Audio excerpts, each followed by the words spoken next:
Channel medical and nurses हो।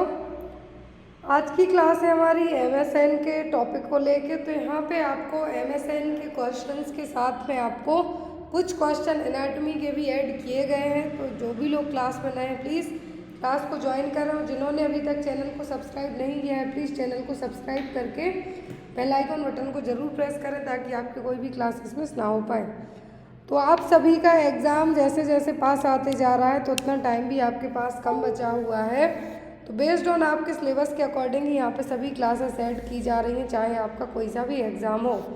तो अभी अपकमिंग टाइम में हम बात करें तो MP ग्रुप 5 नॉर्सेट और HSSC का पेपर होने वाला है।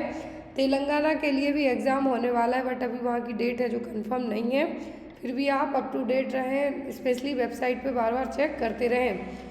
जो भी लोग तैयारी कर रहे हैं मैं बता दूं, स्पेशली आपका जो नॉर्सेट होने वाला है उसमें आपको MSN से मेडिकल सर्जिकल नर्सिंग से मे बी 40 क्वेश्चंस तक आते हैं, जिसमें आपके इमेज बेस्ड क्वेश्चन से लेके और आपको वीडियो बेस्ड क्वेश्चंस तक ऐड किए जाते हैं। 200 क्वेश्चन आते हैं, माइनस मार्किंग होती है आपकी। तो जो भी लोग तैयारी कर रहे हैं, जैसे आपके CHO में सबसे ज़्यादा कम्युनिटी हेल्थ नर्सिंग और गायनेक आती है, वैसे ही नॉर्सेट में आपको MSN और फंडामेंटल ऑफ नर्सिंग पे ज़्यादा जोर दिया जाता है, क्योंकि इसमें से आपको बहुत क्वेश्चंस आते हैं। सेकंड थिंग, जो भी लोग नॉर्सेट एम्स और मॉसबी की बुक की PDF लेना चाहते हैं तो वो डायरेक्ट मेरे व्हाट्सएप नंबर पर कॉन्टैक्ट करके ले सकते हैं, जिसमें अभी तक जितने एम्स ने पेपर करवाए हैं वो नॉर्सेट का एक पेपर, साथ ही साथ जो भी लोग एम्स के पेपर MP ग्रुप 5 के पेपर लेना चाहते हैं स्टाफ नर्स के, वो पेपर्स भी आपको अवेलेबल, उसके लिए भी आप मेरे डायरेक्ट व्हाट्सएप नंबर पे कांटेक्ट करके ले सकते हैं। सभी पेपर्स ऑफिशियल रहेंगे बिना किसी छेड़छाड़ के, जिससे आप जैसा आपको पेपर वहाँ पे स्क्रीन पे दिखेगा ऑनलाइन जब आपका CVT होगा वैसे ही आपको पेपर दिए जाएंगे। चलिए आज की क्लास को हम स्टार्ट। क्वेश्चन है आपके लिए आज की क्लास का, all of the following may be seen in patient of cardiac tamponade except, सभी कार्डियक टेम्पोनेट के साइन है किसी एक को छोड़कर। ऑप्शन में Kussmaul sign, pulsus paradoxus, electrical alternans या फिर right ventricular diastolic collapse and echocardiography. सब कुछ देखने को मिलेगा कार्डियक टेम्पोनेट में किसी एक को छोड़कर। कौन सा साइन है जो कार्डियक टेम्पोनेट का नहीं होगा? तो वो है आपका कुस्माल साइन। कुस्माल साइन जनरली पेरिकार्डाइटिस में देखने को मिलेगा, किसमें? पेरिकार्डाइटिस में देखने को मिलेगा। अब यहाँ पर जो कार्डियक टेम्पोनेट है इसमें आपको देखने के लिए क्या मिलेगा? तो वो यहाँ पे आपके 3 क्लासिकल साइन होते हैं। क्या होते हैं? 3 क्लासिकल होगा। तो यहाँ पे जो आपका क्वेश्चन था, अकॉर्डिंग टू दैट जो कुस्माल साइन है वो नहीं देखने को मिलेगा, वो पेरिकार्डाइटिस में देखने को मिलेगा। लेकिन यहाँ पर जो कार्डियक टेम्पोनेट है, कार्डियक टेम्पोनेट पहले है क्या आपको वो पता होगा, तब आप बता पाएंगे कि इसके साइन क्या होंगे। Cardiac tamponade is the compression of the heart caused by fluid collecting in the sac surrounding the, तो हार्ट के चारों तरफ जो पेरिकार्डियल सैक है, हार्ट किसमें बंद रहता है? पेरिकार्डियम, जो लेयर है वो क्या है? पेरिकार्डियम। अब यहाँ पर हार्ट की जो सैक हो गया तो उस सैक में यदि फ्लूइड बिल्डअप हो जाता है, फ्लूइड भर जाता है, तो हार्ट क्या होगा? कंप्रेस होगा, मतलब उतना ज़्यादा प्रेशर पड़ेगा, जिस सिचुएशन को हम क्या कहेंगे? Cardiac tamponade. इस सिचुएशन प्रेशर वाली नहीं, इस सिचुएशन वो है जब पेरिकार्डियम स्पेस में क्या हो जाए? पेरिकार्डियल सैक में फ्लूइड और ब्लड का कलेक्शन हो जाए, जो कि पेरिकार्डियल सैक है, जिसके कारण हार्ट पर क्या होगा? प्रेशर देखने को मिलेगा। जिसके कारण हार्ट है जो प्रॉपर तरीके से, जब मान लीजिए प्रेशर पड़ेगा, जो पेरिकार्डियल सैक में ब्लड भर गया फिर फ्लूइड भर गया, तो जो प्रेशर पड़ेगा जिसके कारण क्या होगा? हार्ट प्रॉपर तरीके से पंप नहीं कर पाएगा। एक प्रोसीजर होता है, जैसे आपने पढ़ा है, जब आपको हाइड्रोसेफेलस की सिचुएशन होती है तो जो सेंटिंग करके फ्लूइड बाहर निकाला जाता है, वैसे ही सेम पेरिकार्डियोसेंथेसिस प्रोसीजर किया जाता है हार्ट से फ्लूइड है जो बाहर निकालने के लिए। अब कार्डियक टेम्पोनेट के 3 क्लासिकल साइन एग्जाम में आपको पूछे जाते हैं, जिसको आप कहेंगे बैक्स ट्रायड। क्या है? बैक्स ट्रायड, जिसमें ब्लड प्रेशर लो होगा, मफल हार्ट साउंड सुनाई देगा, jugular vein distension, jugular vein मतलब नेक के यहाँ पे जो वेन रहेगी, जब जो प्रॉपर ब्लड फ्लो नहीं हो पाएगा तो बैकअप, जिसको हम कहेंगे जुगुलर वेनस डिस्टेंशन देखने को मिलेगा।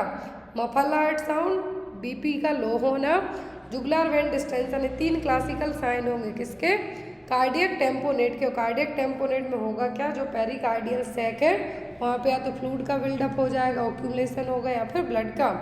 तो जब भी pericardium puts pressure on the heart, जो फ्लूइड भरा है वो प्रेशर लगाएगा हार्ट पर, तो प्रेशर के कारण क्या होगा, हार्ट है जो प्रॉपर तरीके से एक्सपेंड नहीं हो पाएगा और जो ब्लड की कैपेसिटी है वो नहीं हो पाएगी, जिसके कारण जब प्रॉपर पंपिंग नहीं होगी तो पूरे जो ब्लड का सर्कुलेशन हो रहा है हार्ट के थ्रू वो नहीं होगा। जब नहीं होगा तो ऑक्सीजन भी नहीं जा पाएगी, जब ऑक्सीजन नहीं जाएगी तो बीपी लो होगा, फास्ट ब्रीदिंग होगी, नेक के यहाँ पे स्वेलिंग होगी जिसको हम जुगुलर वेन डिस्टेंशन कह रहे हैं। ऐसे केस में कभी कभी पर्सन की डेथ भी हो जाती है। 3 चीज़ें याद रखें, जो कार्डियक टेम्पोनेट है वो है क्या, बैकस्ट्रैट, और ये किस तरीके से काम करेगा।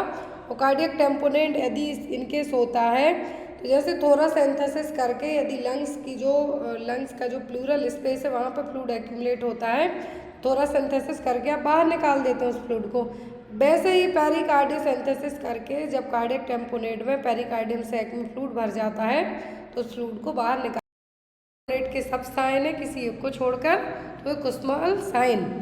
Next one is space between sequential cells of neurons are called. तो जो स्पेस होगा सेंजुअल सेल्स के बीच में न्यूरॉन्स में वो क्या कहलाएगा, nodes of Ranvier, synapses, Nissl's body या फिर वेंट्रिकल्स।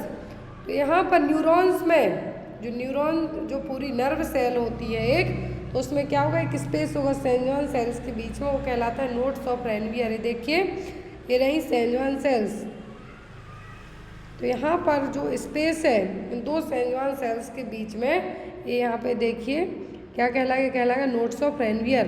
ये डेंड्राइट, तो जो बीच का पार्ट है क्या है, न्यूक्लियस से पूरी किसकी इमेज दी हुई है, न्यूरॉन की, किसकी, न्यूरॉन की। न्यूरॉन को नर्वस सिस्टम की स्ट्रक्चरल और फंक्शनल यूनिट है जो कहा जाता है। तो यहाँ पर नेफ्रॉन को किडनी वाला एक्सक्रीटरी सिस्टम की जो फंक्शनल यूनिट कहा जाएगा, वैसे ही नर्व सेल्स जो वो है क्या, न्यूरॉन, क्या है, न्यूरॉन। तो जो 2 सेंजुअल जिसको माइलिन शीथ कहेंगे, या माइलिन शीथ या फिर सेंजुअल सेल्स हैं, तो यहाँ पे इनके बीच का जो स्पेस है 2 सेल्स के बीच का, तो क्या कहलाएगा nodes of Ranvier. Next one is 3 risk factors for heart disease can't be controlled, which of these are. तो यहाँ पर 3 ऐसे रिस्क फैक्टर होते हैं जिसको आप कंट्रोल नहीं कर सकते हार्ट डिसीज को लेके, बाकी वो यहाँ पे कौन से हैं, वो 3 फैक्टर कौन से हैं, medicine use, vaccine, alcoholism, age, sex, heredity, diet, drug use, smoking या फिर none of the above. Question ध्यान से देखिए, कहा गया है कि 3 रिस्क फैक्टर हैं जिसको आप चेंज नहीं कर सकते हैं। तो यहाँ पर घुमा के वही क्वेश्चन है कि मॉडिफाइबल और नॉन मॉडिफाइबल, तो जो आप चेंज नहीं कर सकते ऐसे रिस्क फैक्टर कौन से होंगे। फर्स्ट ऑप्शन में मेडिसिन यूज, वैक्सीन, अल्कोहलिज्म, ये आप बिल्कुल स्टॉप कर सकते हैं, और इसके थ्रू यदि आप शराब छोड़ देते हैं, मेडिसिन का यूज़ कम कर देते हैं, जो भी आपको डॉक्टर प्रिस्क्राइब करता है वो लेते हैं, तो इसको आप बदल सकते हैं। डाइट चेंज कर सकते हैं, ड्रग यूज़ करते हैं तो उनको स्टॉप कर सकते हैं, स्मोकिंग स्टॉप कर सकते हैं। लेकिन आप अपनी ना तो उम्र को रोक सकते हैं, मेल हैं तो मेल ही रहेंगे, फीमेल हैं तो फीमेल ही रहेंगे, ना ही आप अपनी जेनेटिक्स और हेरिडिटरी को स्टॉप कर सकते हैं। एथनिसिटी है जो, तो इनको आप नहीं बदल सकते, बाकी सबको बदल सकते हैं। तो ऐसे 3 रिस्क फैक्टर जो कि हार्ट डिसीज़ के लिए आप उनको कंट्रोल नहीं कर सकते हैं, वो होंगे आपके age, sex and heredity. Next is which of the carbohydrate digesting enzyme produced by the pancreas. देखिए पेंक्रियाज है जो हार्मोन भी रिलीज करती है, एंजाइम भी रिलीज करती है, दोनों काम करती है। पेंक्रियाज जो हार्मोन सीक्रेट करती है वो इंसुलिन, ग्लूकागोन, सोमेटोस्टेटिन। अब यहाँ पे अल्फा, बीटा और जो गामा सेल्स है वो रिलीज करेंगे, लेकिन पेंक्रियाज डाइजेस्टिव एंजाइम को भी रिलीज करती है, प्रोड्यूस करती है। तो कार्बोहाइड्रेट के लिए करती है, फैट के लिए करेगी, प्रोटीन के लिए करेगी। लेकिन क्वेश्चन है कि कार्बोहाइड्रेट डाइजेस्टिंग एंजाइम कौन सा है जो कि पेंक्रियाज रिलीज करती है। Pancreatic amylase, trypsin, pancreatic lipase या फिर इलास्टेज। तो कौन सा एंजाइम है जो कि पेंक्रियाज रिलीज करती है कार्बोहाइड्रेट डाइजेशन के लिए, तो वो है एमाइलेज। क्या है, पेंक्रियाटिक एमाइलेज। अब यहाँ पे देखिए जो मैंने आपको बताया कि पेंक्रियाट दो तरीके के काम करती है, एक तो हार्मोन्स रिलीज करने का भी और एंजाइम रिलीज करने का भी। तो हार्मोन्स तो आपको पता है, इंसुलिन, ग्लूकागोन एंड सोमेटोस्टेटिन। अब यहाँ पर जो डाइजेस्टिव एंजाइम है पेंक्रियाज रिलीज करती है, तो कार्बोहाइड्रेट को डाइजेस्ट करने के लिए कौन सा रिलीज करेगी? एमाइलेज। क्या है? एमाइलेज। और जो प्रोटीन है, प्रोटीन को आप किस में कन्वर्ट करते हैं? Amino acid. तो अमीनो एसिड और प्रोटीन के लिए क्या है? पेप्सिन। फिर लाइपेज एंजाइम किसके लिए? फैटी एसिड्स या फिर फैट और लिपिड को डाइजेस्ट करने के लिए क्या? लाइपेज। तो यहाँ पर 3 तरीके के एंजाइम है जो कि पेंक्रियाज रिलीज करेगी। Next one is the which is the most common blood vessels used in CABG surgery. CABG surgery में जो आपकी कार्डियक की बाईपास सर्जरी होती है, तो CABG सर्जरी में आपके लिए कौन सी ब्लड वेसल्स यूज़ की जाएगी? Coronary artery bypass grafting. क्या है? कोरोनरी आर्टरी बाईपास ग्राफ्टिंग में कौन सी ब्लड वेसल्स यूज़ की जाती है? क्वेश्चन हमने कल भी पढ़ा था। ऑप्शन में the saphenous vein, the femoral artery, या फिर द पॉप्लिटियल वेन, या फिर द इलियक आर्टरी। जो कॉमनली यूज़ की जाती है वो कौन सी है? तो जो सबसे कॉमनली यूज़ की जाती है वो क्या है? वो है सफेनियस वेन। ग्रेट सफेनियस वेन को सबसे कॉमनली यूज़ किया जाता है कोरोनरी आर्टरी बाईपास ग्राफ्टिंग के लिए। किसको? बाईपास ग्राफ्टिंग के लिए जो यूज़ की जाती है वो क्या है? वो है आपकी saphenous vein. Next one is which of the nursing action is important before patient having chest X ray. यदि किसी का चेस्ट एक्सरे होने वाला है, किसी का यदि चेस्ट एक्सरे होने वाला है, तो आप उसमें सबसे पहले क्या करेंगे? ऑप्शन में है यहाँ पर nil per oral, swallow contrast dye, sedation, या फिर रिमूव द मेटल नेकलेस। क्या करेंगे आप? यदि किसी का क्या होने वाला है? चेस्ट एक्सरे होने वाला है, तो ऐसे केस में आप सबसे पहले क्या करेंगे? Remove the metal necklace. क्या है? मेटल नेकलेस को आप रिमूव करेंगे। ऐसा आपको क्यों करना है? ताकि जब भी चेस्ट एक्सरे होता है, यदि इनकेस आपको उस पार्ट में, जिस पार्ट पे आपका कुछ भी मेटल नेकलेस वगैरह रहता है, तो एक्सरे के टाइम पे उस पार्ट को एक्सरे मशीन है जो प्रॉपर तरीके से विजुअलाइज नहीं कर पाएगी और गलत आपकी एक्सरे रिपोर्ट आ जाएगी। तो चेस्ट एक्सरे के टाइम पे को क्या करना है? मेटल नेकलेस को रिमूव करना है। Next one is the ECG shows changes of myocardial infarction in lead 2, 3 and AVF. It suggests the area of infarction at। तो यदि ECG क्या शो कर रही है कि जो मायोकार्डियल इन्फाक्शन की लीड 2, 3 और AVF है, तो यहाँ पे कुछ चेंजेस आ रहे हैं, तो आपको इस एरिया में सजेस्ट करेंगे कि इन्फाक्शन हुआ है। एंटीरियर वॉल में, पोस्टीरियर वॉल में, सेप्टल वॉल में कि इंफीरियर वॉल में, तो किस एरिया में इन्फाक्शन हुआ है? इन्फाक्शन हुआ है इंफीरियर वॉल में। कहाँ पे? इंफीरियर वॉल में। अब आपको ECG से बहुत सारे क्वेश्चंस आते हैं। एक तो ECG का इंटरप्रिटेशन आता है कि किस केस में ECG का ST सेगमेंट बड़ा रहेगा, PR सेगमेंट कैसा होगा, तो वो एक बार आप लोग चेक कर लें। या तो आपको ECG डायरेक्ट रीडिंग आती है कि किस MI की रीडिंग है, कार्डियक फेलियर की है, किस केस की है, जो आपको डायरेक्ट है जो पूछ सकते हैं। Next one is the cons receptor of I R mainly responsible for sensing. तो जो रॉड्स एंड कॉन्स सेल्स आपने पढ़ी हैं आँखों में, रॉड सेल्स और कॉन सेल्स। तो कॉन सेल्स हैं जो क्या है? कॉन सेल्स हैं जो आँखों की किसके लिए रिस्पॉन्सिबल हैं? कलर के लिए, शेप के लिए, लाइट के लिए कि नन ऑफ द अबव। कौन सेल्स हैं जो आँखों की कलर्स के लिए, किसके लिए? कलर्स के लिए हैं जो रिस्पॉन्सिबल हैं। कौन सेल्स ऑफ आई या फिर कौन रिसेप्टर किसके लिए हैं? ये फोटो रिसेप्टर। क्या है? फोटो रिसेप्टर एक तरीके के रहेंगे। और जो रॉड्स हैं क्या है? जो 3 तरीके के मेनली कौन से रिसेप्टर होते हैं? Blue, green and red. क्या है? Blue, green and red.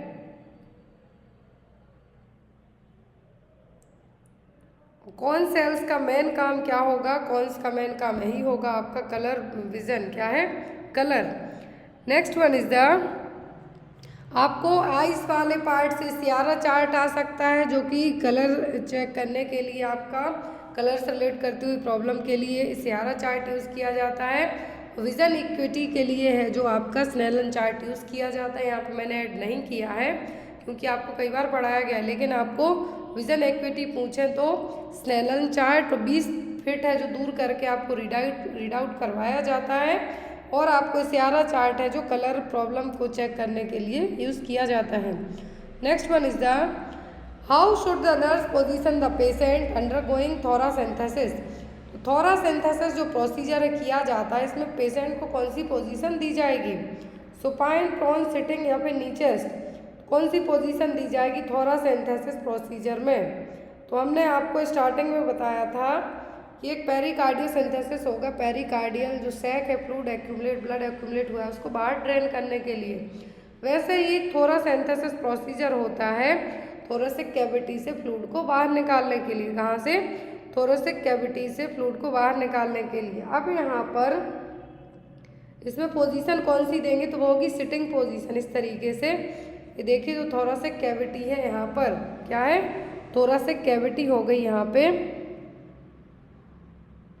तो इस थोरेसिक कैविटी से फ्लूइड को बाहर निकालने के लिए यूज़ किया जाएगा कौन सा? Thoracic procedure. और इसमें यदि आप जो बेस्ट पोजीशन की बात करें तो वो थी sitting position is the best position, क्योंकि इसमें आप निडल इंसर्ट करेंगे फ्लूइड को बाहर निकालने के लिए तो इसमें कोई भी प्रॉब्लम नहीं होगी। तो वो कौन सी होगी? सिटिंग पोजीशन, जिसमें पर्सन है जो आगे की तरफ टेबल यूज़ करके आप पर्सन को और प्रॉपर कंफर्टेबल पोजीशन दे सकते हैं। तो होगी patient sitting upright and leaning on table. आधा टेबल पे अपना सिर रख के बैठ सकता है, फिर डायरेक्ट अपने हाथ से सपोर्ट लेके बॉडी को क्या कर सकता है? टेबल के यहाँ पे बैठ सकता है। और फ्लूइड है जो आप लेफ्ट लंग से बाहर की तरफ रिमूव कर सकते हैं। Next one is the which condition is diagnosed by Wassermann test. तो वॉशरमैन टेस्ट किस कंडीशन के लिए यूज़ किया जाएगा डायग्नोज करने के लिए? पर्ट्यूसिस, सिफिलिस, बोटुलिज्म या टिटनेस। पर्ट्यूसिस है जो ये क्या है? कंटेजियस यहाँ पे है तो सभी कम्युनिकेबल प्रॉब्लम ही है, कम्युनिकेबल डिसीज ही है। लेकिन पर्ट्यूसिस क्या है? पर्ट्यूसिस में को 100 दिन की खांसी कह सकते हैं, या फिर इसको 100 दिन की खांसी के अलावा आप इसको वार्किंग कफ भी कह सकते हैं। पर्ट्यूसिस 100 दिन की खांसी या फिर वूफिंग कफ है जो आप इसका नाम दे सकते हैं, और जनरली 2 साल से कम एज के बच्चों को होती है। जब भी बच्चे को पर्ट्यूसिस की प्रॉब्लम है तो उसको पर्ट्यूसिस कंटेनिंग वैक्सीन नहीं दी जाती। दूसरा है बोटुलिज्म, ये होता है फूड पॉइजनिंग के कारण। क्या है? फूड पॉइजनिंग है। टिटनेस जो कि क्लोस्ट्रीडियम टिटेनी से होगा। फिर आता है आपका सिफिलिस। क्या है? सिफिलिस ट्रिपनोमा पैलिडियम से होने वाली सेक्सुअली डिसीज़ है, सेक्सुअली ट्रांसमिटेड डिसीज़ है। माँ से बच्चे को भी हो सकती है, निडल प्रिक इंजरी से भी हो सकती है। अब डायग्नोस्टिक टेस्ट पूछा है वॉशरमैन टेस्ट, तो ये किया जाता है सिफिलिस को डिटेक्ट करने के लिए। किसके लिए? सिफिलिस को डिटेक्ट करने के लिए। और इसमें जो हम ये कह सकते हैं वॉशरमैन टेस्ट में स्पेसिमेन कलेक्ट किया जाता है कभी कभी सिफिलिस में। वो कौन है जो सैंपल कलेक्ट किया जाता है? या तो वो ब्लड हो सकता है या फिर सेरिब्रोस्पाइनल फ्लूइड है जो हो सकता है। याद रखें इन 2 चीज़ों को यूज़ किया जाता है। जैसे आपका ब्लड टेस्ट किया जाता है या फिर आपका CBC काउंट होना है तो ब्लड ही कल्चर के तौर पे लिया जाएगा। वैसे ही वॉशरमैन टेस्ट में या तो ब्लड लिया जा सकता है या फिर सेरिब्रोस्पाइनल फ्लूइड को यूज़ किया जा सकता है। Next one is the which lab test is to be monitored while the client is on aminoglycosides therapy. तो यदि पर्सन अमीनोग्लाइकोसाइड्स ले रहा है तो उसका कौन सा टेस्ट किया जाएगा? Haemoglobin, serum bilirubin, serum creatinine या फिर प्लेटलेट्स। तो यदि किसी पर्सन को अमीनोग्लाइकोसाइड्स मेडिकेशन दी जा रही है तो उसका सीरम क्रिएटिनिन लेवल है जो चेक करवाया जाएगा। कौन सा? सीरम क्रिएटिनिन लेवल है जो चेक करवाया जाएगा, ताकि पर्सन में रिलेट करती हुई प्रॉब्लम है जो ना डेवलप हो। तो सीरम क्रिएटिनिन है जो लेवल चेक करवाया जाएगा। अब अमीनोग्लाइकोसाइड्स कैटेगरी की कौन सी ड्रग है? टोब्रामाइसिन हो गई, जेंटामाइसिन हो गई। तो यदि इन मेडिसिन को दिया जा रहा है, क्या है? सभी एंटीबायोटिक है। इनको यदि दिया जा रहा है तो पर्सन का सीरम क्रिएटिनिन लेवल है जो चेक करवाया जाएगा। Next one is the which of the following value of pH level of stomach content will be correct. तो स्टमक से जो भी pH वैल्यू पूछी जाती है वो क्या होगी?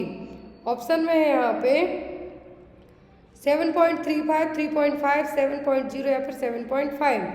तो गैस्ट्रिक एसिड हो गया या फिर स्टमक से रिलेट करते हुए कंटेंट की पीएच वैल्यू हमेशा एसिडिक नेचर की रहेगी, तभी तो कोई भी प्रॉब्लम्स जो बीमारी है उतनी आसानी से नहीं हो पाएंगी।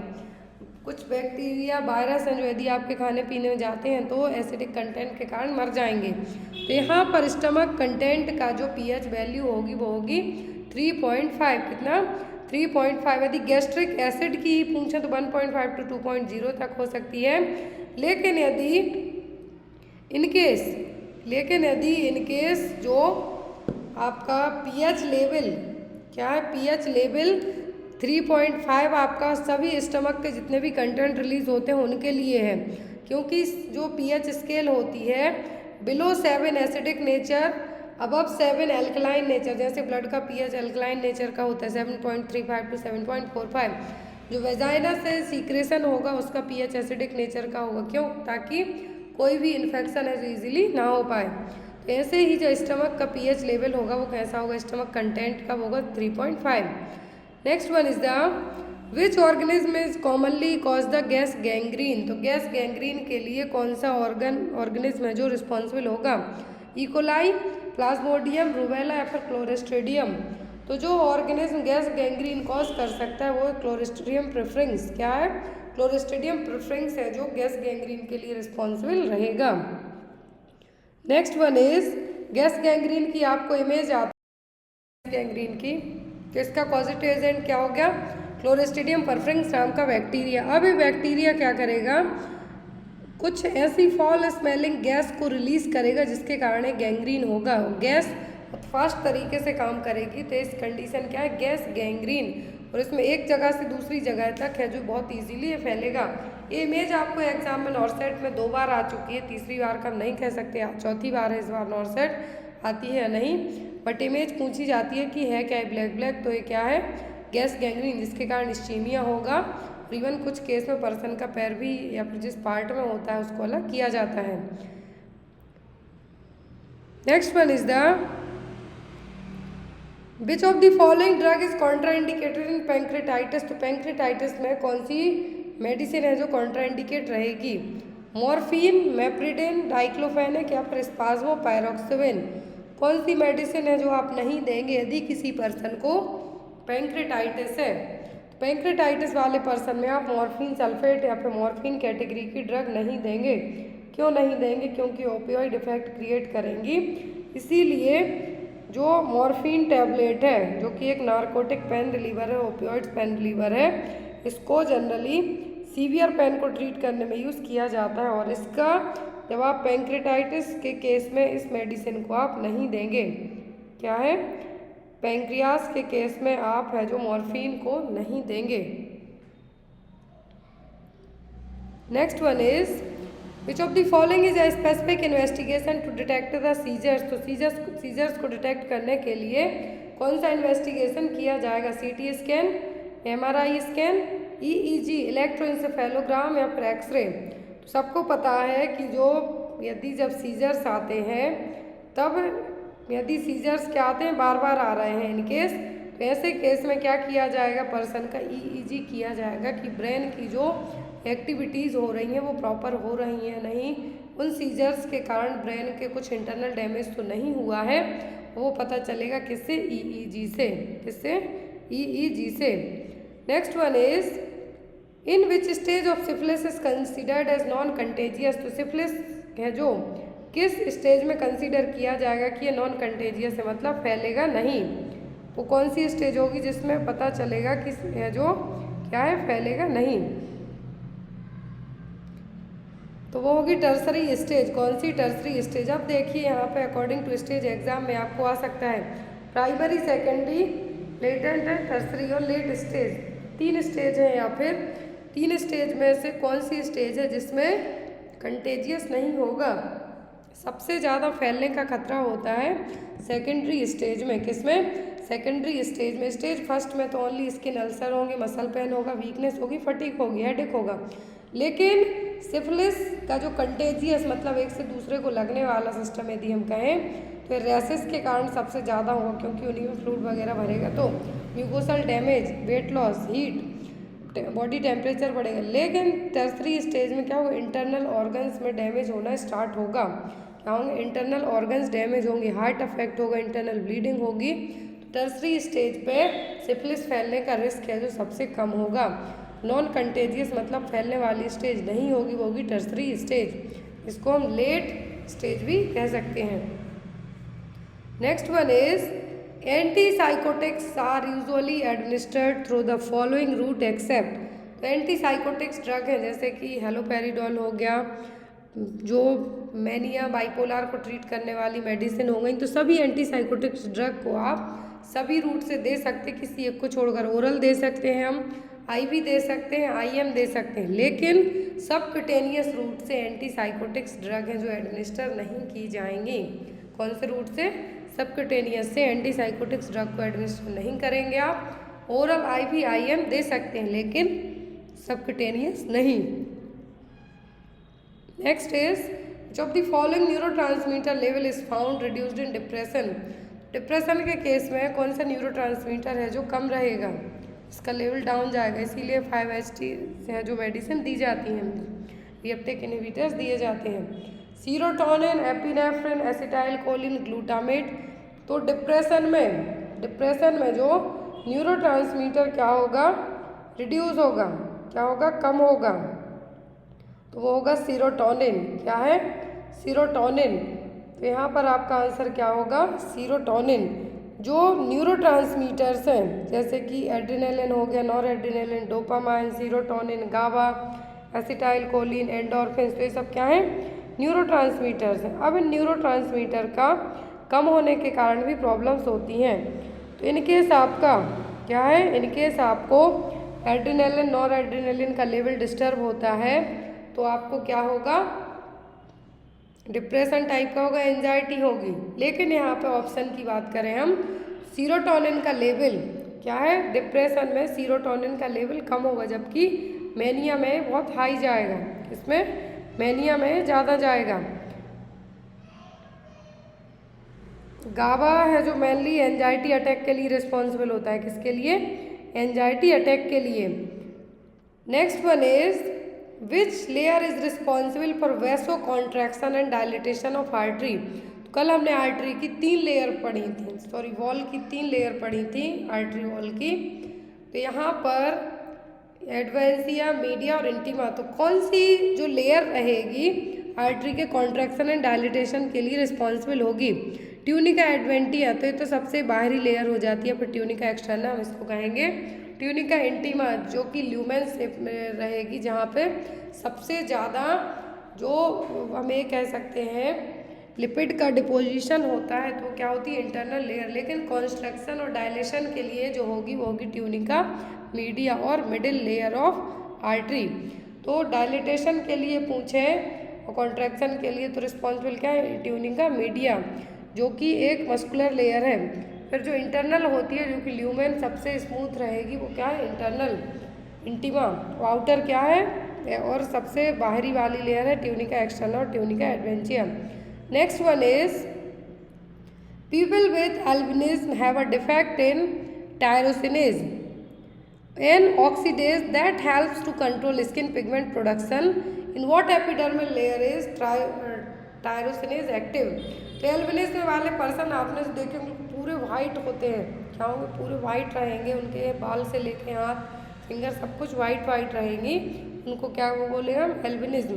तो एल्बिनिज्म वाले पर्सन में टायरोसिनेज जो कि एक क्या है, हम ये कह सकते हैं एपिडर्मल लेयर रिलीज करेगी। यहाँ पे एपिडर्मल लेयर में कौन सी जो लेयर है टायरोसिनेज को एक्टिवेट करेगी, यदि यही टायरोसिनेज का क्या डिफेक्ट है ही नहीं, तब एल्बिनिज्म होगा।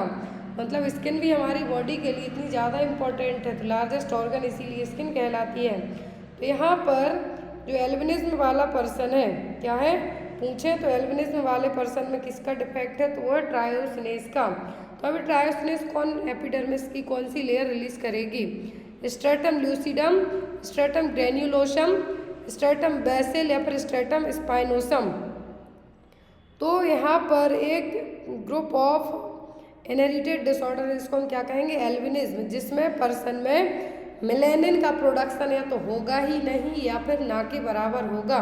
मेलेनिन ही आपके कलर के लिए रिस्पॉन्सिबल होता है, जिसकी बॉडी में जितना ज़्यादा मेलेनिन कलर उतना ज़्यादा डार्क। अब एल्बिनिज्म में मेलेनिन ही नहीं होगा, ट्रायोसिनेज डिफेक्ट है, तो क्या होगा, कौन सी एपिडर्मल लेयर रिलीज करेगी इसको, तो होगी स्ट्रेटम बेसिल। कौन सी होगी, स्ट्रेटम बेसिल। अब आगे पढ़ेंगे कि जो लेयर है, जो एपिडर्मिस की जो लेयर है वो कितनी है, क्योंकि यदि टायरोसिनेज पूछा है तो वो स्ट्रेटम बेसिल। नेक्स्ट क्वेश्चन है वो भी स्किन को लेके, इसीलिए यहाँ पे हम एपिडर्मिस डर्मिस की पूरी लेयर्स पढ़ेंगे।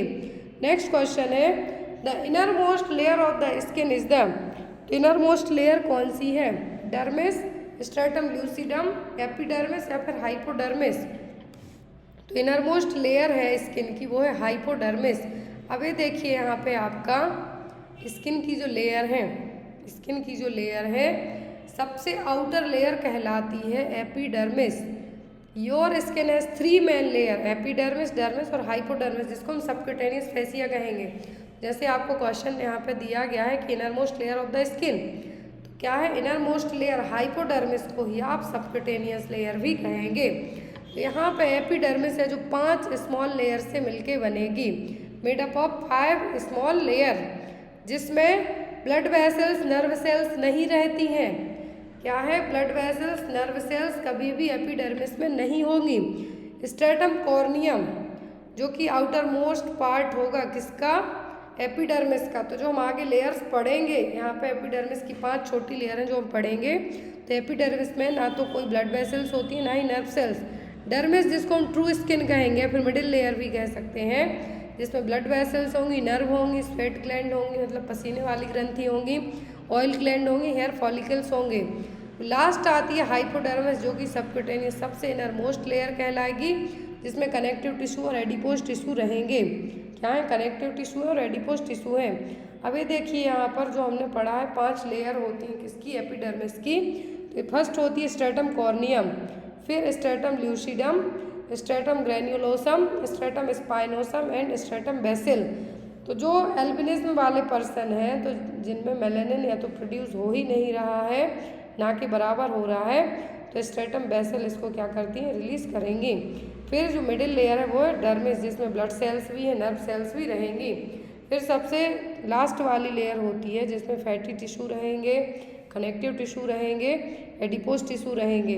तो क्या है, वो है आपकी हाइपोडर्मिस और subcutaneous layer. Next one is flush is defined as a, तो फ्लश का मतलब क्या है, sudden redness of the skin, bluish discolouration of the skin, pale skin या फिर नन ऑफ द अबव। तो फ्लश कहते हैं कि जो फेस है फ्लश दिख रहा है, पेल दिख रहा है, तो क्या sudden redness of the skin कहलाएगा flush. Bluish discolouration of the skin तो क्या कहलाएगा आपका साइनोसिस। पेल स्किन में आपका फेस येलो टाइप से दिखने लगेगा, वो फ्लश का मतलब है sudden redness of the skin. Next one is most body odour is the result of bacterial metabolism of secretion produced by which gland.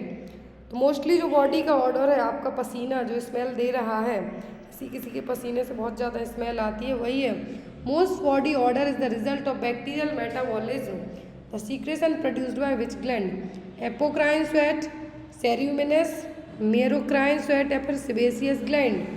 तो सेबेसियस, एपोक्राइन, ये सभी छोटी छोटी ग्लैंड हैं जो कुछ ना कुछ रिलीज करती हैं। तो आपकी बॉडी का जो ऑर्डर है, स्मेल है, इसको कौन सी ग्लैंड रिस्पॉन्सिबल है, तो वो एपोक्राइन स्वेट ग्लैंड। कौन सी, apocrine sweat gland. Next one is the layer of the skin that provide protection against bacteria as well as chemical and mechanical injuries is the. Skin की कौन सी layer है जो आपको प्रोटेक्ट करती है बैक्टीरिया से, साथ ही साथ कुछ केमिकल और मैकेनिकल इंजरी से। यदि मान लीजिए आपकी बॉडी में स्किन ही ना हो तब क्या होगा, तो वैसे ही कि कौन सी लेयर है अब स्किन की जो प्रोटेक्ट करती है, एपिडर्मिस, डर्मिस, सेबम, सबक्यूटेनियस। तो सीबम में है जो आपका ऑयल प्रोड्यूस करेगी और डर्मिस का ही पार्ट है। अब यहाँ पर जो प्रोटेक्शन प्रोवाइड कराती है तो वो सबसे आउटर लेयर ही होगी और वो होगी आपकी एपिडर्मिस। कौन सी, epidermis. Next is the chelation therapy used in patient with thalassaemia patient, the nurse knows that this therapy is used. Chelation therapy use की जा रही है किसमें, थैलेसीमिया के पर्सन। अभी चिलेसन थेरेपी है जो थैलेसीमिया के मरीज में क्यों दी जा रही है? ऑप्शन में है to treat the anaemia, to treat haemolysis, to treat joints या फिर to treat the iron overload. Chelation therapy है जो क्यों दी जा रही है? Chelation therapy involve weekly IV treatment of ethylene diamino tetraacetic acid, EDTA दिया जाता है। चिलेसन थेरेपी में क्या दिया जाता है? EDTA है जो दिया जाता है। अब ये आपको आईवी ट्रीटमेंट के थ्रू दिया जा रहा है, 30 मिनट तक दिया जाता है। और जनरली ये क्या करेगा कि जो ब्लड स्ट्रीम में जितने भी मेटल्स हैं या फिर मिनरल्स हैं एक्सेस हो रहे हैं, ज़्यादा हो रहे हैं, तो उनको बाहर निकालने के लिए दी जाएगी।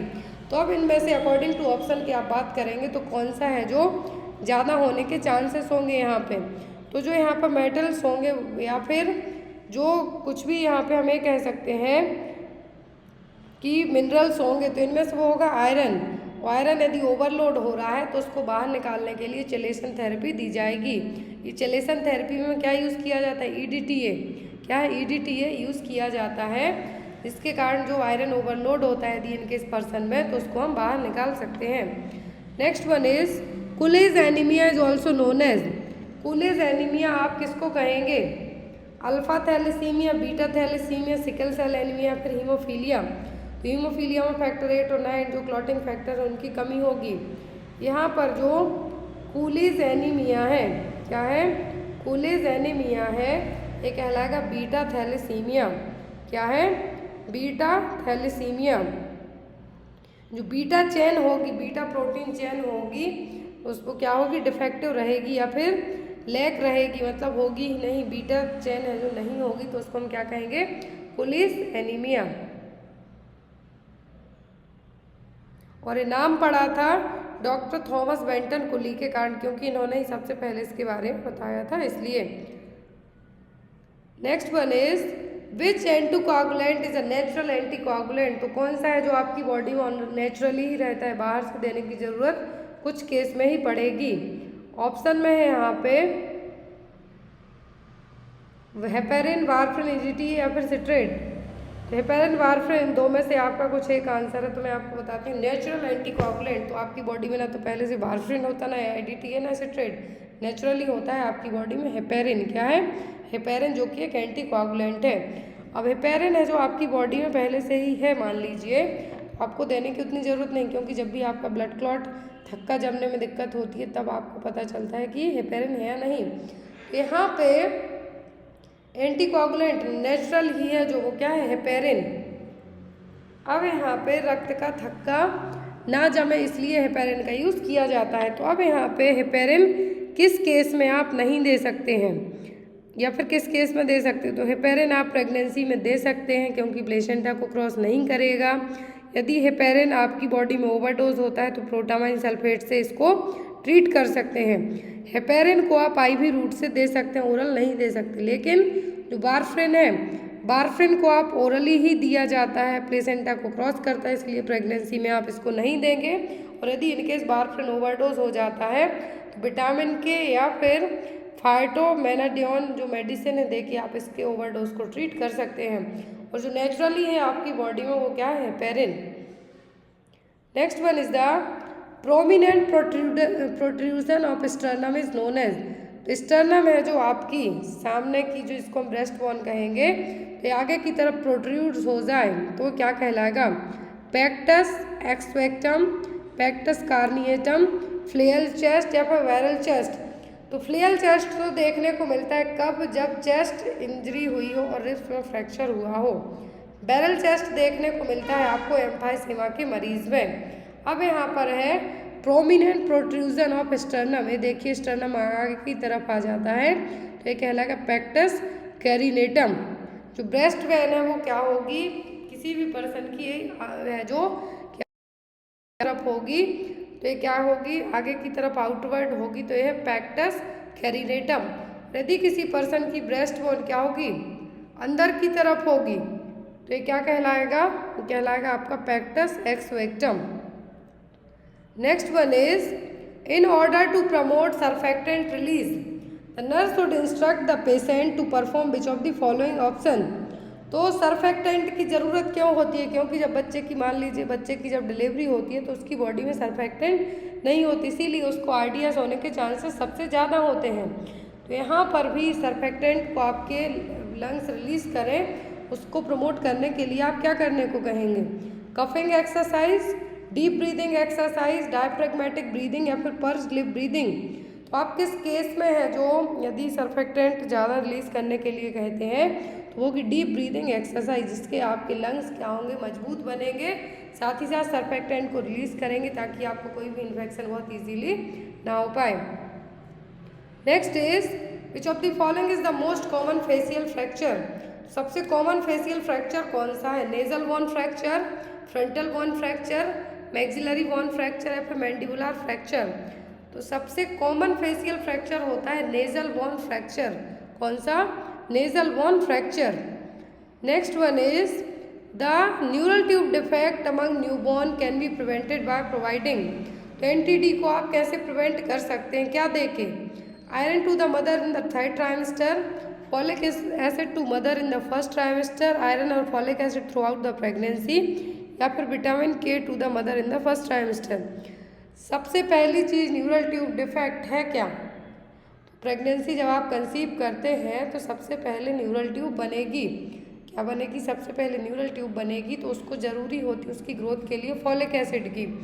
तो माँ की बॉडी में फॉलिक एसिड होता है, लेकिन इतने फास्ट तरीके से ज़रूरत पड़ती है फॉलिक एसिड की उस ट्यूब को बनने के लिए, न्यूरल ट्यूब को बनने के लिए, तो आप बाहर से देंगे। तो यदि जब कंसीव करना चाहते हैं तब उसके पहले से ही लेना स्टार्ट कर दें, या फिर फर्स्ट ट्राइमेस्टर में ही आप क्या करें? फॉलिक एसिड लेना स्टार्ट कर दें माँ, तो बच्चे को न्यूरल ट्यूब डिफेक्ट से बचा सकते हैं। तो यहाँ पर भी वही होगा, folic acid to mother in the first trimester. और जो आयरन दिया जाता है माँ को एनीमिया के लिए दिया जाता है, क्योंकि जो थर्ड ट्राइमेस्टर होता है उसमें सबसे ज़्यादा एनीमिया होने के रिस्क रहते हैं, क्योंकि बच्चे को भी ज़रूरी है और डिलीवरी के टाइम पे थर्ड ट्राइमेस्टर में एनीमिया होने का डर सबसे ज़्यादा जो प्रेगनेंसी में होता है वो होता है थर्ड ट्राइमेस्टर में।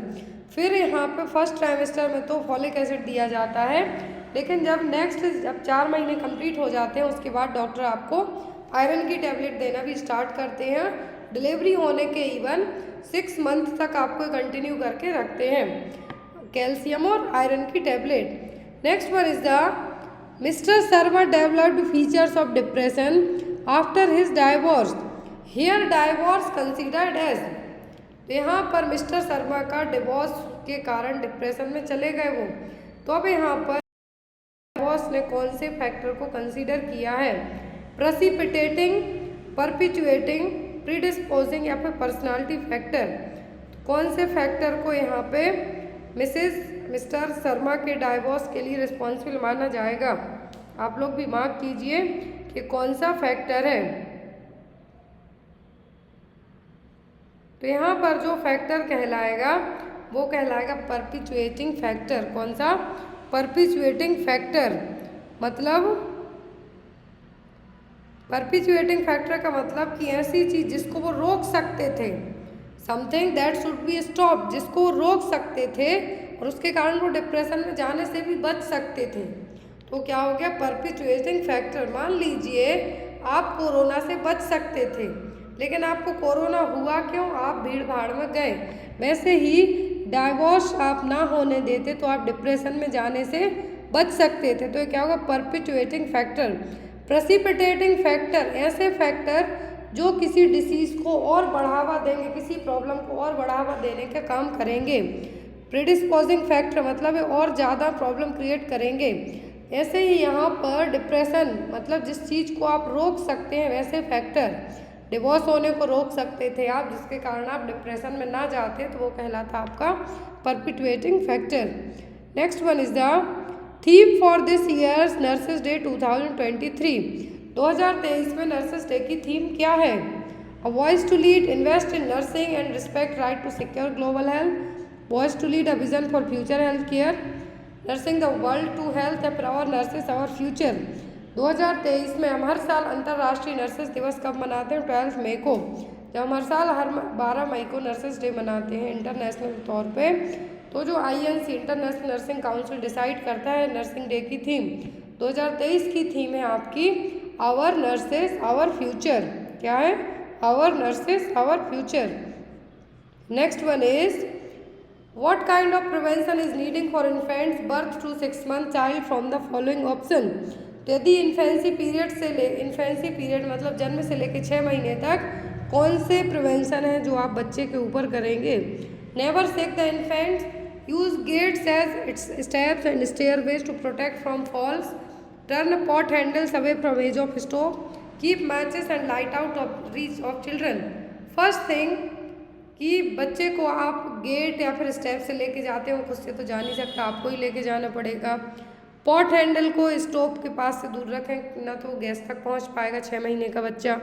Keep matches and lighter out of reach, तो ना ही बच्चे के पास आप ये चीज़ें भी रखेंगे। लेकिन एज एन प्रिवेंशन के तौर पे बात की जाती है तो वो होगा नेवर शेक द इन्फेंट। कुछ लोग होते हैं ना जो बच्चे को लिया और अच्छा इस तरीके से हिला के खिलाते हैं, तो वही है यहाँ पे कि बच्चे को कभी भी शेक नहीं करना है, क्योंकि इस एज में फॉन्टेनेल क्लोज होते हैं, बच्चे की बोन्स हैं जो फ्यूज़ होती हैं, क्लोज होते हैं फॉन्टेनेल्स। तो ऐसे ही एज में बच्चे को 6 महीने तक स्पेशली बच्चे को इस तरीके से हिला के आपको नहीं खिलाना है। Clear? Next one is the in identical twin where the fetus share common chorion the number of placenta is. Identical twin है जो, उसमें आपका फीटस है जो कॉमन कोरियन शेयर कर रहा है, जो मेम्ब्रेन है एमनियन कोरियन मेम्ब्रेन एक है, तो प्लेसेंटा कितने होंगे? 1 2 1 2 मोर देन 2 2 एंड फ्यूज्ड। कितने प्लेसेंटा होंगे? कोरियन तो एक ही है, कॉमन कोरियन शेयर कर रहे हैं, लेकिन प्लेसेंटा कितने होंगे? तो आइडेंटिकल ट्विन में आप यहाँ से बहुत इजीली इसको समझ सकते हैं। तो आइडेंटिकल ट्विन में या फिर मोनोजाइगोटिक ट्विन में क्या होगा? एक ही एग रिलीज होता है ओवरी से और जो एक ही स्पर्म के थ्रू फर्टिलाइज्ड होगा। लेकिन यहाँ पे 3 सिचुएशन डेवलप हो सकती हैं। वो 3 कौन सी हैं? पहली मतलब फर्टिलाइजेशन हुआ एक ही ओवम का, एक ही एग का, एक ही स्पर्म से फर्टिलाइजेशन होता है, लेकिन early embryo splits before implanting in womb, मतलब यूट्रस में जाने के पहले ही 2 पार्ट में डिवाइड हो जाए, या फिर early embryo implants in womb and then split, मतलब या फिर यूट्रस में पहुंच गया, आपके गर्भाशय में पहुंच गया है एम्ब्रियो इम्प्लांट होने के लिए, लेकिन वहां जाके स्प्लिट्स हो जाए, या फिर इम्प्लांट होने के बाद यूट्रस में स्प्लिट्स हो जाए, किसी भी तरीके से हो जाता है। लेकिन यहाँ पर प्लेसेंटा आपका एक ही रहेगा। क्या होगा? प्लेसेंटा एक ही रहेगा। जब यहाँ पे एम्ब्रियो यूट्रस में जाने के पहले ही स्प्लिट हो जाए, मतलब डिवाइड हो जाए आइडेंटिकल ट्विन के लिए, तो यहाँ पर separate placentas and separate inner sacs, क्या है? 2 प्लेसेंटा होंगे, 2 इनर सेक होंगे। लेकिन जब यहाँ पे क्या हुआ कि इम्प्लांटेशन होने के बाद स्प्लिट होते हैं, तब यहाँ पे प्लेसेंटा एक ही होगा। याद रखें। तो ऐसे ही आइडेंटिकल ट्विन में जब फीटस कॉमन एक कोरियन शेयर करते हैं, मतलब एक कॉमन कोरियन शेयर की मतलब एक सेंटर वाला होगा, मतलब या तो यूट्रस में पहुंच के स्प्लिट हुए हैं या फिर इम्प्लांट होने के बाद हुए हैं। लेकिन यहाँ पे यदि बिफोर इम्प्लांटेशन की बात करें तब 2 रहेंगी, लेकिन आइडेंटिकल ट्विन में कहा है जब एक कॉमन कोरियन शेयर करते हैं तब प्लेसेंटा एक ही रहेगा। Clear? Next one is the sport person enhance mental and physical capabilities by taking. तो जो स्पोर्ट्स पर्सन होते हैं वो अपनी मेंटल और फिजिकल ताकत के लिए, कैपेबिलिटीज़ के लिए क्या लेते हैं? एनाबॉलिक स्टेरॉइड्स, कैफीन, विस्की या फिर हाई कैलोरी फूड, तो ये लेते हैं anabolic steroids. Next is the silent feature of nurse records include all of the following except. तो यहाँ पर सभी साइलेंट फीचर है नर्सिंग रिकॉर्ड्स के किसी एक को छोड़कर। Return with ink on paper, ये भी है। कंप्लीट क्लियर कॉन्साइज रिकॉर्ड्स होना चाहिए। Should not have over writing, कभी भी जब भी रिकॉर्ड्स आप इकट्ठे करते हैं तो आपको बार बार ओवर राइटिंग काटा पीटी नहीं करना है। काउंटर साइन बाय डॉक्टर, जरूरी नहीं कि नर्सिंग रिकॉर्ड्स पे डॉक्टर्स के साइन भी हों। Clear? Next is the ability of the human body to defend itself against a pathogenic agent. इसका आंसर आप लोग कमेंट बॉक्स में देंगे। ह्यूमन बॉडी की जो क्षमता है डिफेंड करने की, वो क्या है? रेजिस्टेंस, टॉलरेंस, इम्यूनिटी या फिर अडाप्टेशन। आई होप आपको आज की क्लास अच्छी लगी, और कोई भी आपके डाउट्स हो तो आप कमेंट बॉक्स में कमेंट करके उन डाउट्स को पूछ सकते हैं। और जो भी लोग पेपर्स परचेस करना चाहते हैं, नॉरसेट के, MP ग्रुप 5 के, CHO के, NHM के, कोई से भी पेपर्स, तो आप डायरेक्ट मेरे व्हाट्सएप नंबर पे कांटेक्ट कर सकते हैं। कल आपको इवनिंग से ANM के 10 पेपर का सेट भी अवेलेबल करवा दिया जाएगा, तो आप लोग वो भी ले सकते हैं। Thank you for watching us. Bye bye, take care.